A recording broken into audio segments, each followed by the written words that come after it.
A review of the League One results we have had this weekend with some great results that have taken place. This is a deep dive into them results here on this channel. Guys, let me know down below in the comments if you went to any of the games this weekend and what you thought of them, what the result was. Were you happy with that result? Let me know down below in the comments. And also, guys, if you are new here, make sure you smash that follow button and like. I really would appreciate it. We have got 9 subscribers already, which honestly I am just baffled about, and I'm so happy. So thank you so much, guys. I really appreciate it. But without further ado, let's get straight into the video. The 12:30 kickoff we had first up was AFC Wimbledon versus Mansfield Town. Now this ended up as a 0-0 draw. As you can see, the stats there is pretty dominated by AFC Wimbledon, to be honest, apart from when you get the shots on target. Now, shots on target, it does show 1 apiece, which AFC Wimbledon, by the look of the stats that show, obviously I haven't watched the game, but it does show that I think personally they dominated in that game. Possession was 61% against the 39% of Mansfield Town. I think AFC Wimbledon would be very disappointed they didn't score there. Shots, they had 7 shots, but only 1 on target. So I think AFC Wimbledon will be very, very disappointed there. In overall, a 0-0 draw there at AFC Wimbledon. I think looking at stats, they'll be very disappointed. If we look at the table now, AFC Wimbledon 10th, Mansfield are 16th. Both, again, still without a win in the last 5 games. AFC Wimbledon, looking at the stats, I think we'll be very disappointed with how that turned out. We then move on to the second 12:30 game, which was Huddersfield Town versus Wigan Athletic. Again, like the first game, ended in a draw, but this one had a couple more goals in it, which was 1-1. Half-time result, as you can see there, Huddersfield were 1-0 up at half-time. They scored on the 33rd minute by Wallace. And yeah, I think, again, looking at the stats, Huddersfield dominated, if I'm honest. I think corners, they had more corners, more fouls. That possession had literally 59 to 41% possession there. They had 11 shots and 6 on target to Wigan's only 3 shots on target. Wigan did have 10 shots, but again, if they're not on target, they're really, like, they could count a shot from the halfway line. It really doesn't matter. Shot on target, they had 3 to Huddersfield 6. So it really does show Huddersfield Town really dominating that game, and will probably again be very disappointed they haven't come away with the win there. It does, if you look at the table here, the table does show that they are very close together, but Huddersfield Town have dropped down a couple of places again without a win in 5 games, 3 draws and 2 losses. With Wigan, sort of the opposite, really. 3 draws and 2 wins, which, yeah, I think it doesn't show the reflection of that game at all there. I think Huddersfield Town will be very disappointed they haven't come away with the win, which, again, you think 2 more points on that would have put them 30 points, would have put them up to 7th above Luton Town. And yeah, I think Huddersfield Town will be very disappointed with that result. But that finishes off our 12:30 games there. We'll move on to our first 3 o'clock game. Our first 3 o'clock game was Barnsley versus Leyton Orient. And as you can see, this had a lot more goals in it. It had more goals in it than the first 12:30 kickoffs, which ended up 3-2 to Barnsley, which is a massive result for Barnsley. Huge result, considering Leyton Orient are also sort of in and around Barnsley, trying to push for playoff positions. But as you can see, again, half-time score, Leyton Orient were winning 2-1 away to Barnsley at half-time. So Barnsley coming away with the home win there of 3-2, which is a fantastic result, like I say. If we look at the stats, again, Barnsley, the home team, they seem to have dominated, what I would say dominated anyway, with possession 57 to 43. They had 14 shots to 11, and shots on target they had 5 to 2. So again, I would say the home team, Barnsley, have won that game 3-2, and by the stats you could say they deserved it for sure.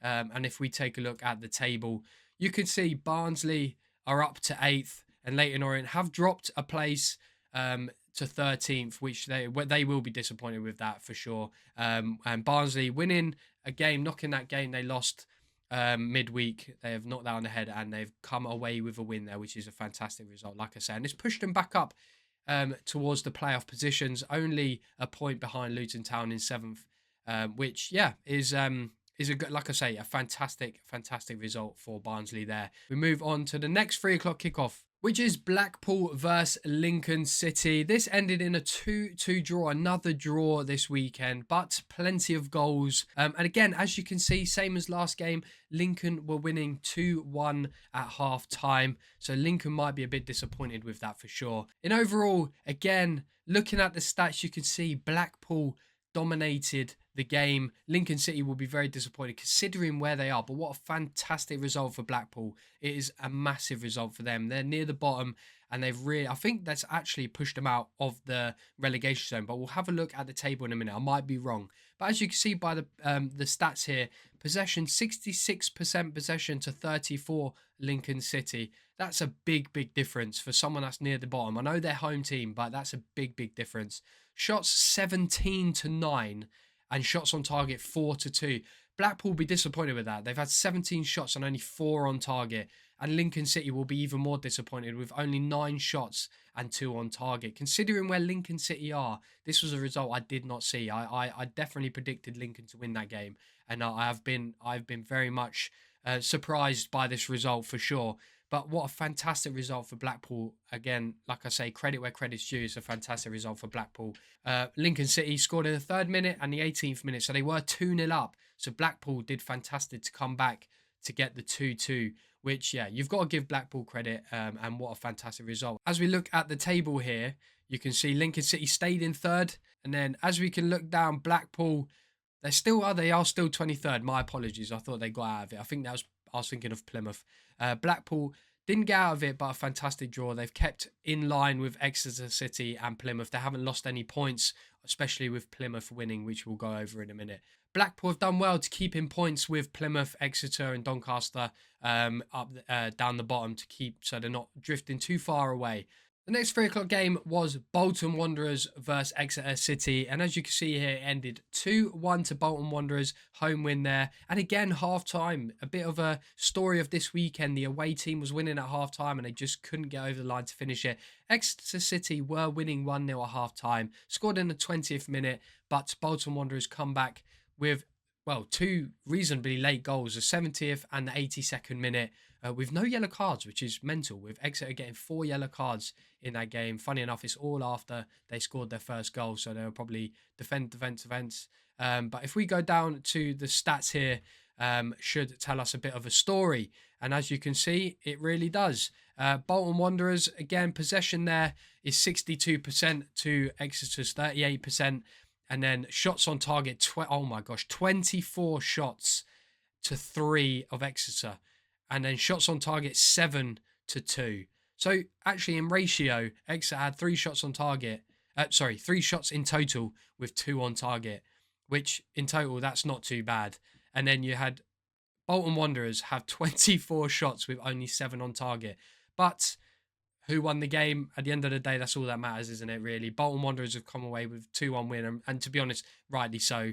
And where does that put them in the table? It keeps Bolton Wanderers in the playoff positions. They're up to 4th. They have gone up a position there with Exeter City moving down into the relegation zone, which, yeah, they'll be very disappointed with, especially, like I say, winning at half-time has been the theme of this weekend for sure for the away team, or the team that's lost, definitely. But as you can see by the stats, there was only going to be 1 winner in that game. Bolton Wanderers come away with a 2-1 win. The next 3 o'clock game we had was Bradford City versus Reading. As you can see there, 2-0 Bradford City win. At half-time, it was 0-0, so Reading were given a good account of themselves.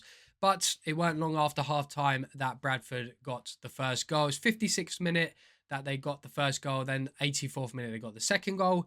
And as you can see by the stats here, it was actually more of an even game than it looks, to be fair. 46% possession to Bradford City to 55 to Reading. So Reading actually dominated the game in possession-wise. I say dominated. It's still fairly even, but Reading had more possession than Bradford City there. And shots on target, Bradford City had 10 to Reading's 8. And on target, you had Bradford City's 4 to Reading's 2. Overall, Bradford City coming away with the 2-0 win. They'll be happy with that, I think. I know they're home, but again, they're the team that are up at the top. Reading are struggling near sort of mid to bottom of the table, as we'll see here. If we just look at the table, like I say, yeah, Bradford City sitting in second with that. That's their third win in a row, with Reading sitting 18th, and that's their second loss in a row there. So I think overall the game's gone the way I think it should have gone, and the way I thought it would go. And I think I predicted a Bradford City win there. So yeah, I think Bradford City will be happy with the 2-0 win, keeps them up touching distance of Cardiff, who I think are running away with the league personally. We then move on to Burton Albion versus Wycombe Wanderers, and as you can see, this game didn't really have much to it. Again, 0-0, another 0-0, and a very even game, except for the shots on target, which Burton Albion had 5 shots on target to Wycombe's 1. When you look at the shots anyway, Burton Albion had 13, Wycombe had 11. So to be fair, 46% to 54% possession. I think it's quite an even game there, and a 0-0 draw. Well, I wasn't at the game. To me, it doesn't look like a very interesting game with only 1 yellow card throughout the game. But if we look at the table, what does that do? So Wycombe now sit in 12th, going up a spot with that point as well, which they'll be happy with, and they're on 25 points. With Burton Albion as well, moving up a place on 23 points, actually stopping their run of 2 losses in a row with this draw. So still without a win in 3 games. Same with Wycombe, still without a win in 3 games. I think a draw, by the sounds of it, could have been the right result. We then move on to game of the weekend, which was Cardiff City against Doncaster Rovers. I think I predicted a Cardiff City win. I definitely would have predicted a Cardiff City win, but not in this fashion. Doncaster Rovers obviously giving a fantastic account for themselves with a 4-3 Cardiff win at home. The game was quite interesting, to be fair. At half-time was 2-2, which I think was a great reflection of the first half. Every time I was checking my phone while I was at the Luton game, it was sort of, oh my God, Doncaster scored, Cardiff scored. It was just, yeah, absolutely mental. As you can see there, Doncaster took the lead on the 15th minute with a response not long after from Cardiff, making it 1-1. Again, then Cardiff went 2-1 up to take the lead in the 34th minute with Doncaster, then equalising just before half-time in the 42nd minute. With then Cardiff City taking the lead again in the 50th minute, and then Doncaster Rovers then equalising in the 72nd minute, only to have their hearts broken in the 99th minute by Cardiff to make it 4-3. An absolute, that's a shotgun to the heart, that is. That's so unfortunate for Doncaster Rovers. You've got to feel for them there. As you can see, possession 61-39, shots 18-13. On target 9-6. To be fair, that's a reasonably even game given the circumstances of where Cardiff are and Doncaster are in the league. But what a fantastic game! And like I say, this is the game of the weekend for me. If we look, Cardiff City stayed first on 41 points. That's 5 games in a row they've won now. They are absolutely flying. Only 4 losses in the league so far. With Doncaster down, they have dropped a place or 2 to 20th there. Again, second loss in a row. So they'll be very disappointed with that. And they'll feel very hard done by that game. I think they gave a great account of themselves against the league leaders. So you've got to give, again, credit where credit's due to Doncaster Rovers. In the 99th minute, you really do feel for them. So, yeah, they can walk away with that heads held high there. But Cardiff City, again, just finding that way. And that's the way of champions, isn't it, really? Finding a way to win. We then move on to the Luton Town Port Vale game. I really don't want to do this, but I have to because it's what I enjoy now, I suppose. Port Vale came to Kenilworth Road, and I've got to say, they were fantastic. Honestly, Port Vale, for a team that are stone bottom, that I just haven't scored in I don't know how long. They haven't won in how long. I've got to give credit where credit's due. Seriously, I really do, because Port Vale came and they came to win the game. And it from a neutral point of view would have been lovely to watch, because I was expecting them to come to Kenilworth Road and play like Rotherham did a few weeks ago, where they just sat back. They had no interest in winning the game. But Port Vale came and they came to win the game. They came and they were honestly fantastic. I think the stats don't really do them justice, in my opinion. I think they played really, really well. But the highlight for me was Bramall's free kick. If you haven't seen it, please go and see it. It is absolutely unreal. And that's the 3rd time he's done it this season as well. It's just a fantastic strike. But they deserved both their goals, if I'm honest. They didn't deserve us to go 1-0 up. Anderson's header at the end, yes, it was deserved because of how we played in the sort of the last 10 minutes. Again, it's really frustrating as a Luton fan. We play so passive for 80 minutes, and then 10 minutes we have something stuck up our arse, and we sort of play, and it's just so frustrating. We play with tempo, we play with pace, and all of a sudden it looks like we're the best team in the league. It's so frustrating. It really is. But like I say, Port Vale deserved the 2-1 lead. Absolutely deserved it, from my point of view anyway. And I think a 2-2 draw, when you look at the end result, the way the game finished, I think, yeah, absolutely deserved the 2-2 draw. If it should have finished a draw, and rightly so it did. I know the stats might show something a little bit different there, but to me, no, it doesn't. I think, yeah, it looks more towards the Luton side, but I think that's a fair result. I think the game possession, I think that's only tipping Luton's favour because of the last sort of 10-15 minutes. Shots, again, I would say that's fairly even, and shots on target, again, fairly even. 4 shots on target for Luton this week. Midweek, I think we only had 1 and we scored. So that's a positive for us. If we look at the table, we stay 7th. We don't move at all, which, again, that's 3 draws on the bounce. I don't know if that's a positive thing. Yes, we're not losing. I suppose you could look at that. But yeah, it's just very, very difficult for me being a Luton fan right now. When a game like that, no disrespect to Port Vale, we should be going on to win that. When you look at their results, 3 losses out of 5 and 2 draws. So they've only picked up 2 points in the last 5 games. And yeah, they're sitting rock bottom. As a Luton fan, I'm very disappointed we haven't won that game because of how we played. And that's no disrespect to Port Vale. Port Vale, I thought, were absolutely fantastic coming to town and actually playing football. It was lovely to see. And they took a 2-1 lead, and rightly so, they deserved it. But I think us snatching a late equaliser, and I mean snatching a late equaliser, I think that was the right result in the end. We then have the Peterborough-Northampton game, a bit of a local derby here, and Peterborough were victorious here with a 2-1 win against Northampton. With Peterborough winning 1-0 at half-time, they actually took the lead literally right on half-time with the 45th plus 1 minute in added time. Well, they actually went 2-0 up there in the 48th minute, just after half-time. They went 2-0 up with Northampton getting a late consolation goal, a consolation goal in the 69th minute, if you want to call it a consolation goal. But if we look at the stats here, we will see that Peterborough United were the dominant team here, completely dominant, the home team. 70% possession to 30 with 31 shots. 31 shots Peterborough had there to Northampton's 9, with 10 on target and 3 on target for Northampton. So actually, Peterborough will be very disappointed to only be walking away with a 2-1 win here. I think even though they got 3 points, it doesn't matter. To have 10 shots on target and 31 shots in total, they'll be very, very disappointed with the outcome of that. And I've only just realised Northampton Town had 1 sent off in the 10th minute. I need to see that. To get sent off in the 10th minute, that must have been absolutely horrendous. So I need to watch that. But to get 1 sent off in the 10th minute, fair play to Northampton to restrict Peterborough to only 2 goals. That is fair enough. So we'll move on to the table here, and we'll see that Northampton Town have stayed 14th with a loss there, still on 24 points. So they're not going to be too disappointed with that. They haven't dropped any places, but they could have moved up the table definitely if they'd have won. And Peterborough coming up a couple of places there.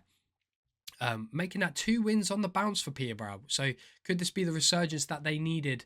Northampton not being helped by an early sending off there. But yeah, guys, Peterborough 2-1 win. I think that was a well-deserved win there for Peterborough. The penultimate game of the weekend was Plymouth Argyle and Rotherham United, with Plymouth winning 1-0 at home. Again, another fantastic result for Plymouth. They're winning at half-time, which has gone completely against the rhythm of this weekend. Rotherham have struggled recently, which, I think Rotherham will be very disappointed with how that has gone the last couple of games, but Plymouth will be absolutely buzzing over the last couple of games, with them scoring in the 42nd minute, so not long before half-time. That's a fantastic result. If we look at the stats here, what does it show? It actually shows that Rotherham were the better side. If you look at the stats, they're 52% possession for Rotherham, which again it doesn't show much. That shows it's quite even there. But 15 shots to Plymouth 7, and shots on target exactly the same with 2 apiece. I think that Rotherham will be a bit disappointed that they couldn't have turned them 15 shots to more on target there, definitely, and not got a goal. But Plymouth Argyle, you've got to give them credit again where credit's due. They're down the bottom, just got out of the relegation zone. That's 2 wins on the bounce now for Plymouth Argyle. Again, like I said about Peterborough, is this a resurgence that they needed to move up the table? And now is it their chance to really push on from the relegation zone? With Rotherham not winning in 5, 2 losses on the bounce, is this maybe their time of a little bit of a red patch? You never know. Rotherham United, like I say, will be very, very disappointed. With Plymouth winning that game, only 2 points behind Rotherham. So again, like I say, it's a fantastic, fantastic result for Plymouth, and they will be very, very happy with that. And now we move on to the last game of the weekend, which before in my preview, I said this would be the game of the weekend, and it did not disappoint at all. This game went a different way than I thought it would, in my opinion. Stockport County at home to Stevenage, with a Stevenage winning 3-1 away, and they were 1-0 at half-time as well, which, yeah, Stevenage, again, fantastic, fantastic result for them. First goal scored came in the 22nd minute, with the second goal coming just after half-time in the 53rd minute. Stockport scoring in the 62nd minute, with Stevenage getting a really quick reply to that, taking it 3-1 in the 64th minute.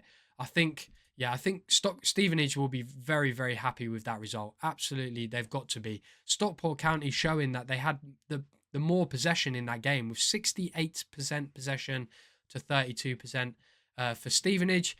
14 shots for Stockport County to 7 for Stevenage. And their shots on target, Stockport only had 4 to Stevenage's 4. So it's very even on that. So Stevenage, out of the 4 shots on target, they scored 3 goals.